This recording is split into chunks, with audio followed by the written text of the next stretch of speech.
If you haven't watched it, you should, because I really break this concept down even deeper. And I knew I said I was going to get deep for the next couple hours. I'm really going to black out, but I can't black out as much as I already blacked out on that video, right? That's the idea. So just put in grinding, Grinding, in my YouTube search and watch the video that pops up. The idea is that there isn't a sense of satisfaction to be had. Desire, by definition, to be technical, in an analytic, a priori sense, by definition, we are incapable of satisfying desire. There can't be satisfaction to desire, because then it's not desire, right? The whole idea of desiring something is that that thing has yet to be had. Insofar as we have it, it's no longer a desire. So desire in and of itself, abstractly conceptualized, cannot be satisfied, right? It is antithetical to the concept of desire to talk about the satisfaction. You can't. So if the desire that we have then, if you're following along, right, since we recognize that there isn't a sense of satisfaction in the attainment of desire, then we recognize, insofar as we posit perfection as our ultimate desire, we have to recognize that it will be an impossibility to attain perfection. Right? The attainment of perfection would collapse the desire. Right? And I'll write that down. That's extremely important. Right? The attainment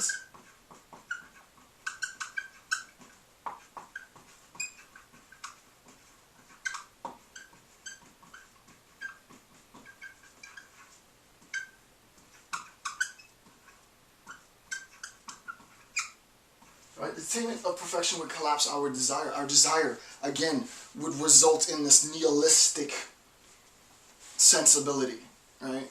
In a very trite sense, not nihilism in a philosophical sense. Nihilism in a dissatisfaction, in a hopelessness, in a wondering, in a divorce between myself and the world at large, right? A pessimism in sort of a sense that Schopenhauer might elaborate, right? The idea is that there is no perfection to be had, and the attempt to try and attain perfection as the ultimate desire, as I've just articulated, by definition results in an imperfect state. Because the second you broach it, everything crumbles. Right? There isn't anything to be had. And this idea, that little bit over the last few minutes that I just said, is going to be the keystone to understanding the lecture series, the entire lecture series on eschatology. The entire series on eschatology is going to be buttressed, it's going to be grounded in that recognition. So it's very important to understand, right? The idea is that the attachment of perfection, and the attainment rather, attaching oneself to it really is a sense of attachment, right? The idea that we attain it, that we attach it, that we try to become it, we try to embrace it, we try to bring it into our existence, perfection, into this world of imperfection.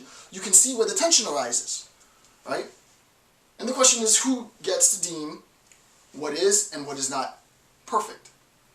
And is it possible, and the answer is obviously yes, that two opposing parties could have contradictory perceptions of what perfection is, such that one person says A is perfect and another person says that A is imperfect? Then what happens? Well, we get to determine the perfection of that thing based on the power I have to destroy individuals who are an impediment to perfection. Right? We're going to get conceptually abstract in this now.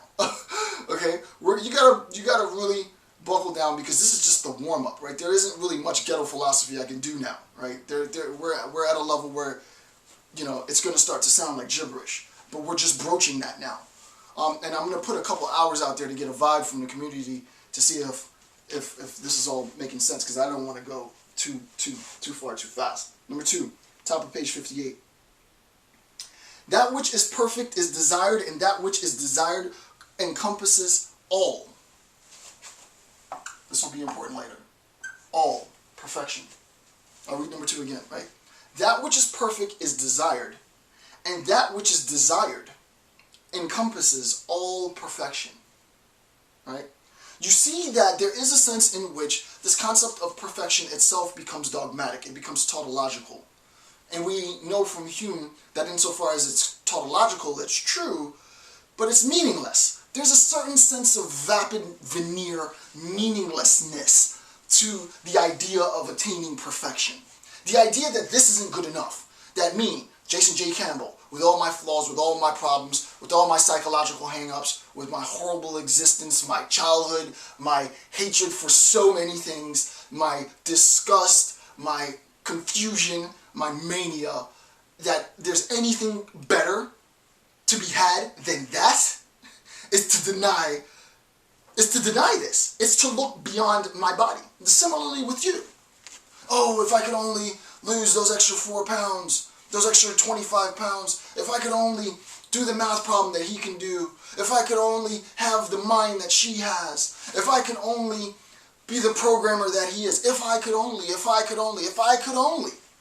The idea is, it's not about you, me, trying to find perfection in the concept, our desire directed towards that which is all-encompassing, that which touches on all things perfect, because there isn't such a thing. It doesn't exist. It never has existed, right?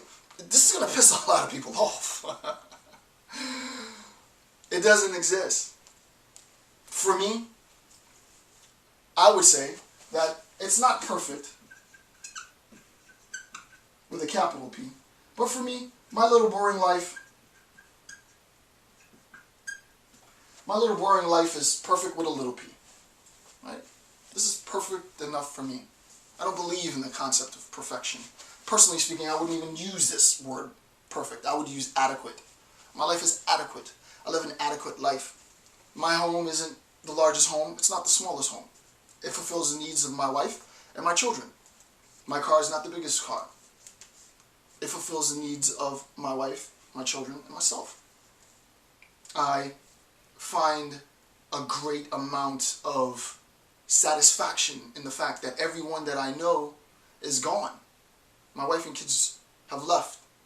They're at school, they're at work, and I am in my home by myself for hours and hours and hours on end in absolute silence.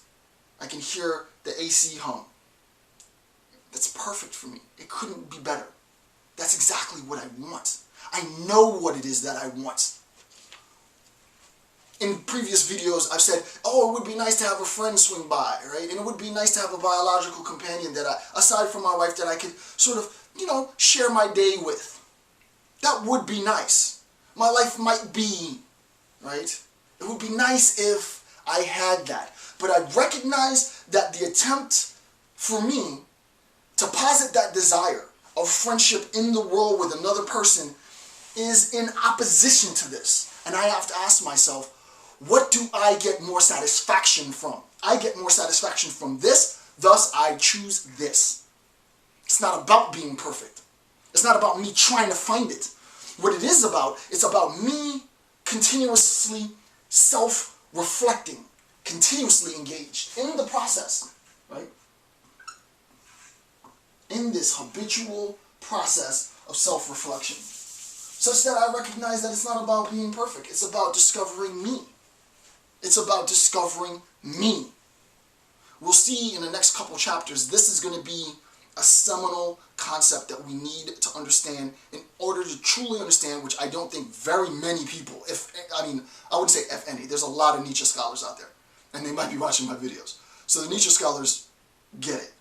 I've read a lot of people who really know Nietzsche, obviously, and I think they get it, but they don't articulate it in the sense that I'd like to see it articulated. Rand talks about this a little bit, but she doesn't give credit where credit is due. We have to recognize, with the collapse of perfection, with the recognition that we don't want that we're not after that it is the biggest lie that has ever been told, that there is a state of perfection, that we then have the responsibility to self-reflect, to self-reflect, to self-reflect, to self-reflect, to self-reflect. Hi, I'm Dr. Jason J. Campbell. Hi, I'm Dr. Jason J. Campbell. Hi, I'm Dr. Jason J. Campbell. Continually engaged in me, in my self-reflection. Put the videos out there. I don't really care if you respond. I don't care if you don't. I don't care if you like it. I don't care if you do. I don't care. Me, put me out there, and then I go back and I watch me.